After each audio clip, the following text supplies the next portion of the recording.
COVID-19 telah memberi dampak pada semua aspek kehidupan termasuk pendidikan.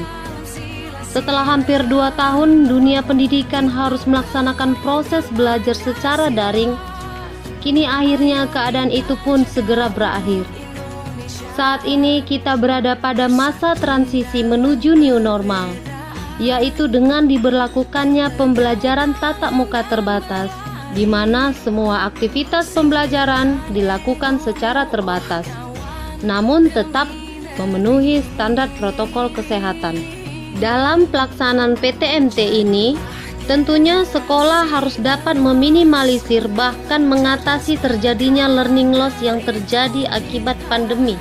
Hal ini menjadi tantangan tersendiri bagi kami SMK Pelayaran Buana Bahari untuk mampu menemukan cara terbaik dalam memberikan materi pelajaran dan mengajarkan ilmu pengetahuan kepada peserta didik. Untuk memberikan materi dalam pembelajaran bahasa Indonesia, saya membuat sebuah inovasi.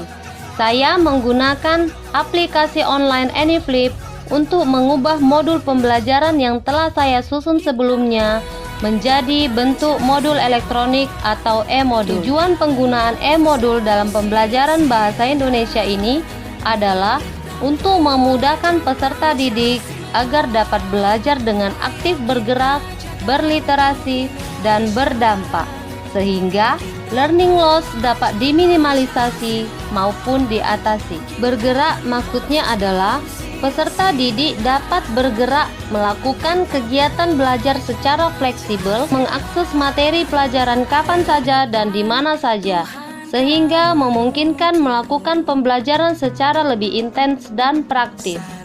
Dengan mengklik link e-modul, peserta didik langsung dapat melihat materi pelajaran bahasa Indonesia yang disajikan secara menarik dan merangsang daya pikir untuk bisa berpikir kritis dan kreatif. Guru juga dapat bergerak fleksibel, memberikan pemahaman jika ada hal yang mungkin ditanyakan oleh peserta didik melalui link pendukung yang disajikan dalam e-modul.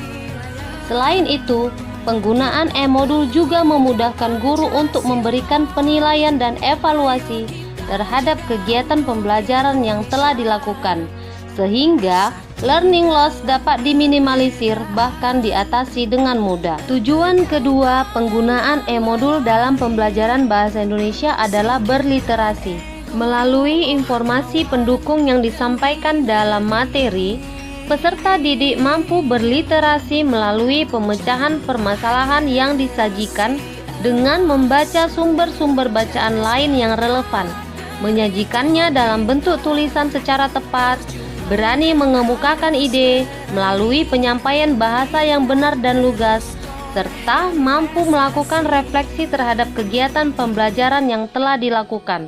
Tujuan lainnya adalah berdampak. Maksudnya di sini, kegiatan PTMT yang saat ini sedang dilakukan adalah kegiatan pembelajaran yang nantinya akan berdampak bagi kehidupan peserta didik, baik di sekolah, di rumah, maupun di masyarakat. Berdampak positif dengan melakukan perubahan yang lebih baik. Meskipun terjadi pembatasan waktu ataupun interaksi, namun peserta didik tetap aktif dan semangat melakukan pembelajaran, sehingga nantinya learning loss dapat diatasi dan pendidikan Indonesia bisa segera pulih. Video ini saya persembahkan untuk turut berpartisipasi dalam lomba apresiasi guru dan tenaga kependidikan inspiratif tahun 2021 dengan tema Bergerak dengan Hati, Pulihkan Pendidikan. Demikian yang bisa saya sampaikan.